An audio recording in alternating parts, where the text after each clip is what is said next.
In today's video, I'm going to teach you how to adjust the size of elements on your Squarespace site in just about 5 minutes.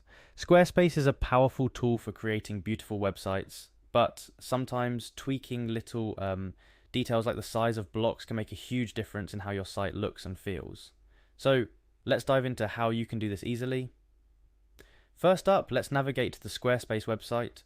Once you're there, you'll see the option to log in at the top right corner of the page. Click on Login to proceed. Squarespace offers a variety of ways to log in, but for simplicity and speed, we recommend using the Continue with Google option. This allows you to log in with your Google account, streamlining the process. After clicking on Continue with Google, you'll be presented with a list of Google accounts. Select the account you used to sign up for Squarespace, or the one you have linked to your Squarespace site.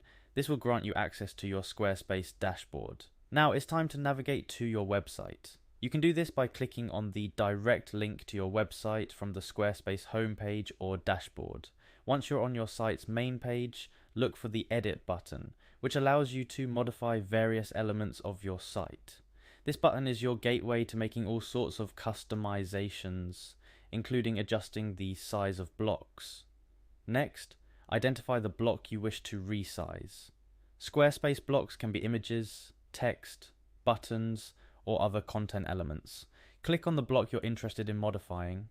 Typically, when you hover over or click on a block, Squarespace will display a border around the selected block, indicating that it's ready to be edited.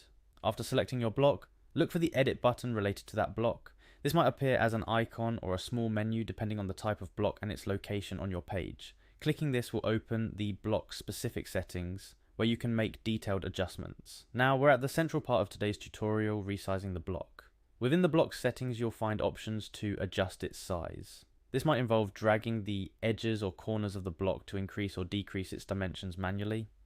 Alternatively, there may be slider controls or input fields where you can specify size adjustments more precisely. Once you're satisfied with the new size of the block, it's crucial to save your changes to make them live on your site. Look for the Save button, usually located at the top or bottom of the Edit panel, and click it. This action saves your adjustments, making them visible to anyone who visits your site. And there you have it. With those simple steps, you've successfully adjusted the size of a block on your Squarespace site. It's worth experimenting with different sizes and arrangements to see what looks best on your site. Remember, the goal is to enhance your site's visual appeal and user experience, so feel free to play around with these settings until you're completely satisfied. Thank you for joining me in this tutorial. I hope you found it helpful and easy to follow. Remember, a well-designed site is just a few clicks away with Squarespace, so go ahead, give your site that polished look it deserves. Until next time, happy designing.